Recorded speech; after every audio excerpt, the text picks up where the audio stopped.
Today, we are diving deep into a fascinating financial mystery. We're talking about a multi-million-dollar asset, a sale that went seriously wrong, and one huge question at the center of it all. How did $4 million just disappear? And that's the number, $4 million. That's the staggering amount a lender was left short after a huge property deal went completely sideways. So you have to ask, right? How on earth does that happen? Was this just a case of really bad luck? Or was something more negligent going on behind the scenes? Well, to find out, we've got to follow the clues, trace the money, and untangle the legal knots that tie this whole thing together. All right, so to figure out what went wrong, we first need to get a handle on who was actually involved. Let's set the stage for this financial drama. It's a pretty classic setup, really. First, you've got the primary bank. They're the first lender, first in line. Then there's secondary finance, our second lender, basically waiting their turn. And the prize they're all focused on? A super specialized and incredibly valuable pharmaceutical plant. And here is where the problem kicks off. The plant gets sold for $23 million, but once the primary bank takes their cut right out the top, there's just not nearly enough left to cover what secondary finance is owed. I mean, they were left high and dry. And that leads us to our first big clue. To really get why there was a shortfall, we have to ask a pretty basic question. What was this plant actually worth? And believe me, the answer is not as simple as you might think. The entire answer really hinges on this one legal concept, the fixture. It's a simple idea, but it's incredibly powerful.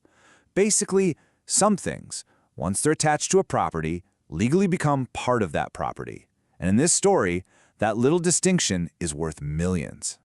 This slide gives you the perfect way to think about it. A built-in oven, that's a fixture. It stays with the house when you sell it. But the microwave on the counter, that's what's called a chattel. It's your personal thing. You take it with you. So the multi-million-dollar question here was, were those giant bioreactors in the plant more like the oven or more like the microwave? So how do the courts figure this out? Well, they use two main tests. First is the degree of annexation. How bolted down is this thing really? And second, the purpose of annexation. Was it put there to make the building itself better for its specific job? And in this case, wow, the evidence was just overwhelming. This wasn't just some equipment sitting in a warehouse. We're talking custom machinery, bolted to concrete, woven into the building's core systems. You literally could not have this pharmaceutical plant without this equipment. It was, as the lawyers said, the pith and marrow of the whole operation. And here is the absolute key takeaway from clue number one. Because all that high-tech gear counted as fixtures, it was legally part of the real estate. And when you value the property with that equipment, its true market value wasn't $23 million, it was a massive $30 million. Okay, so the plant was worth $30 million, but it only sold for $23. Now that's bad, but it still doesn't quite explain the entire $4 million shortfall. For that, we need to look at our second clue, which is all about the payout queue. Who legally gets their money first? Now, normally, this is super simple. It's first come, first served. Lenders get paid out in the order they put their loan on the property. So, primary bank is first, secondary finance is second. Seems straightforward, right? Well, here's where things get tricky. What happens if the first lender, primary bank, decides to lend even more money way after secondary finance has already gotten in line? This is where a little-known but super powerful legal rule just flips the whole thing on its head. It's a concept called tacking, and it is a total game changer. I mean, think of it like having a legal pass that lets you cut in line. It allows a first lender to tack on a brand new loan to their original one, and that new debt gets the same number one spot in the queue. And you guessed it. That is exactly what happened here. Hidden away in Primary Bank's original contract was a clause that let them do this. So when they gave out a new $4 million advance, that debt didn't go to the back of the line. Nope. It jumped right in front of secondary finance, completely reshuffling the payout order. All of a sudden, the total amount owed to primary bank swelled to $22 million. And thanks to tacking, every single cent of that had priority. The first $22 million from any sale was now earmarked for primary bank, which pushed secondary finance into a much, much riskier spot. But even with that big setback, you'd think a $30 million asset could easily cover a $22 million debt and still leave plenty for everybody else. So this brings us to our final and maybe most important clue. What in the world went so wrong with the sale itself? Now, the law on this is crystal clear.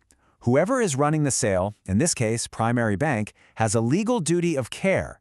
They can't just sell it for any price. They have to take reasonable steps to get the true market value for the good of everyone down the line. And this slide just lays it out perfectly.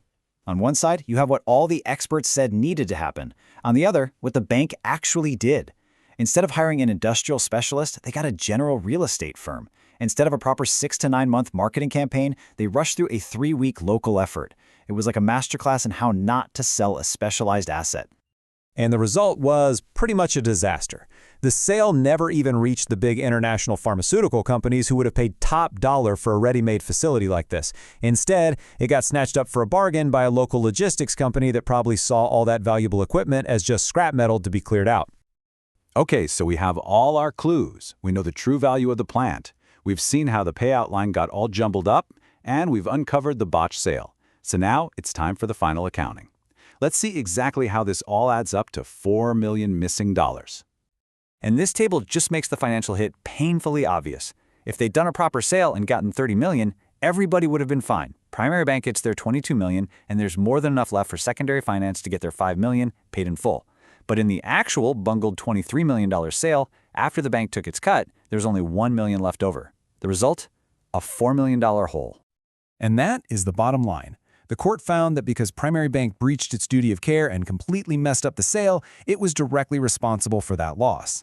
That $4 million shortfall didn't just vanish into thin air. It became a debt that Primary Bank now has to pay out of its own pocket to secondary finance. So, what's the big lesson here? This whole case is a huge flashing warning sign that being second in line is a really risky place to be. It shows that you have to look closely at not just your own deal, but the hidden powers, like tacking, that are buried deep in the contracts of the people ahead of you. And maybe most importantly, you have to be ready to hold them accountable when they don't do their job right. Because in the end, it's not just about what the asset is worth, it's about the integrity of the whole process.